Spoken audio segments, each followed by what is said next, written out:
आप देख रहे हैं भोजन की आज़ादी टीवी चैनल। आप इस वीडियो को ज़्यादा से ज़्यादा लाइक करें, शेयर करें और सब्सक्राइब करें। दोस्तों, यह वीडियो आपके लिए हम इसलिए रख रहे हैं कि आज भारत में सबसे ज़्यादा हिंदू राष्ट्र की चर्चा सवर्ण हिंदू जातियों की तरफ से होने जा रही हैं। आज भारत के संविधान की चर्चा बहुत से होते हुए सुनने को मिल रही हैं। संविधान के विरोधी लोग, उनकी पहचान हमें करनी होगी।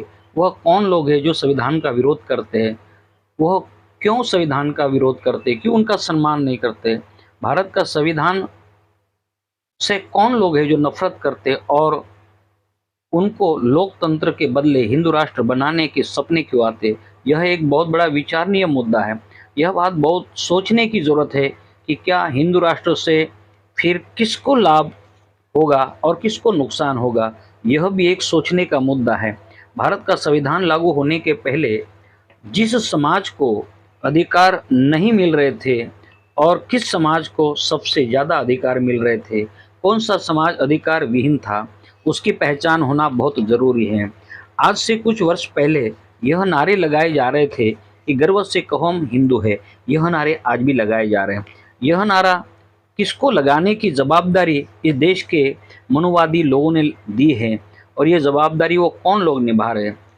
तो यह महसूस होता है कि जिन लोगों को शिक्षा नहीं मिली, जिन लोगों को अधिकारों से वंचित रखा गया, जो आज के ओबीसी है, आज भी उनको रोजगार नहीं है, ऐसे बेरोजगार लोगों के हाथ में झंडे देकर उनके से ही ये नारे लगाए जाते हैं कि आप गर्व से कहो हम हिंदू हैं।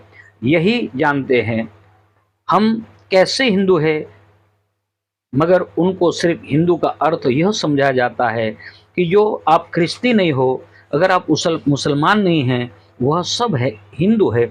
मगर यह सब झूठा समझाया जा रहा है। दूसरा मुद्दा यह भी समझाया जाता है कि पाकिस्तान और मुसलमान, हिंदू राष्ट्र और मुस्लिम राष्ट्र, जब हिंदू राष्ट्र हो सकता है तो फिर मुस्लिम राष्ट्र हो सकता है, तो फिर हिंदू राष्ट्र क्यों नहीं हो सकता है? यह बात ज़बरदस्ती समझाई जाती है। मगर जिस समाज को ये बात समझाई जाती है कि आप हिंदू राष्ट्र निर्माण करने के लिए मदद करो, पर वो समाज यह नहीं जानता है कि हिंदू राष्ट्र के फायदे किसको होंगे। तो दोस्तों, आप जानें कि आप जब इस देश में वैदिक काल था, मनुस्मृति का काल था, ब्राह्मणों का शासन हुआ करता था, अलग अलग छोटे छोटे राज्यों में जो राजा राज करते थे, उस राज को पूरा का पूरा कार्यक्रम ब्राह्मण संभालते थे और किसको क्या न्याय देना था, किसके साथ क्या व्यवहार करना, धर्मशास्त्रों के आधार पर इस देश के शूद्रों को कोई अधिकार नहीं मिलता था। वह राजा भी कभी हमारे साथ न्याय नहीं करते थे, ओबीसी समाज के साथ न्याय नहीं करते थे, शूद्रों के साथ अन्याय करते थे, उनको कोई मान सम्मान हक अधिकार नहीं मिलता था। मगर इस देश में अंग्रेज आने के बाद इस देश में कुछ अधिकार हमें प्राप्त होने लगे और यह अधिकार प्राप्त होते हुए आपको यह जानकर खुशी होगी कि राष्ट्रपिता ज्योतिराव फुले, इन्होंने अंग्रेजों को यहाँ आने के लिए एक भगवान का अवतार माना है। अगर अंग्रेज इस देश में नहीं आते तो इस देश का ब्राह्मण, इस देश के शूद्र, अति शूद्र, आज के जो अपने आप को बड़े गर्व से हिंदू कहते हैं, यह लोगों की आवाज़ इस देश के उच्च जाति सवर्ण ब्राह्मण कभी भी नहीं सुन सकते और न इनको न्याय दे सकते, क्योंकि 4000 साल का अनुभव रहा है, यह इतिहास गवाह है। मगर डॉक्टर बाबा साहब अम्बेडकर जी ने संविधान सभा में प्रवेश करके इस देश के SC ST OBC के सारे अधिकार देने की जब बात की ही, यही बात इस देश के उच्च जाति के लोगों को समझ में नहीं आ रही। वो हजम नहीं कर पा रहे कि इस देश के हमारे SC ST OBC अर्थात हिंदू और दलित आदिवासी समुदाय आज उनके बराबर खड़ा होना आज उनके पेट में दुख रहा है और आंखों में चुभ रहा है। इसलिए उन्होंने यह निश्चय कर लिया कि ये शूद्र समुदाय जो 4000 साल से गुलाम था, आज वो सवर्णों के सामने खड़ा होने लगा। तो यह बात बड़ी खतरा है।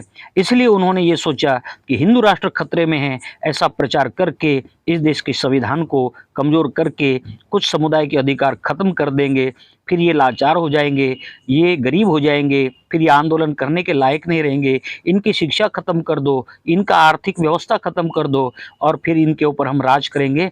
यह हिंदू राष्ट्र की संकल्पना है। मगर हमें ये समझाया जाता है कि हिंदू राष्ट्र का अर्थात पाकिस्तान जब मुसलमान का राष्ट्र बन सकता है, इस्लामिक राष्ट्र बन सकता है, तो हमारा हिंदू राष्ट्र क्यों नहीं बन सकता है? मगर इसके पीछे बहुत बड़ी सवर्ण समुदाय की साजिश है। यह समझना बहुत ज़रूरी है। जो लोग सबसे ज़्यादा अपने आप को श्रेष्ठ मानते हैं वह लोग ही हमारा साथ इस देश के एससी ओबीसी के साथ धोखा करके हिंदू राष्ट्र के नाम पर जो आज भारत के संविधान ने दिए हुए अधिकार यह समाप्त करके गुलाम और लाचार और अशिक्षित बनाकर हमेशा के लिए अपने दास और गुलाम बनाने की एक बहुत बड़ा षड्यंत्र है। क्योंकि डॉक्टर बाबा साहब अम्बेडकर ने दिए हुए संविधान के कारण आज लिखा पढ़ा वर्ग, ओबीसी समाज का वर्ग, एससी समुदाय का वर्ग, आदिवासी वर्ग अपने अधिकार मांगने लगा। यह इस देश के आर्य विदेशी ब्राह्मणों के पेट में दुख रहा है। जो आर्य विदेशी ब्राह्मण जातिवादी, विषमतावादी और विघटनवादी जो लोग हैं वो कभी नहीं चाहते कि यह देश के एससी एसटी ओबीसी का विकास हो और ये बहुत बड़े अच्छे देश के निर्माण करने के लिए मददगार साबित हो।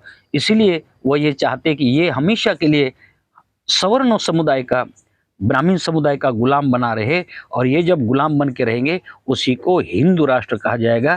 तो आप सोचिए।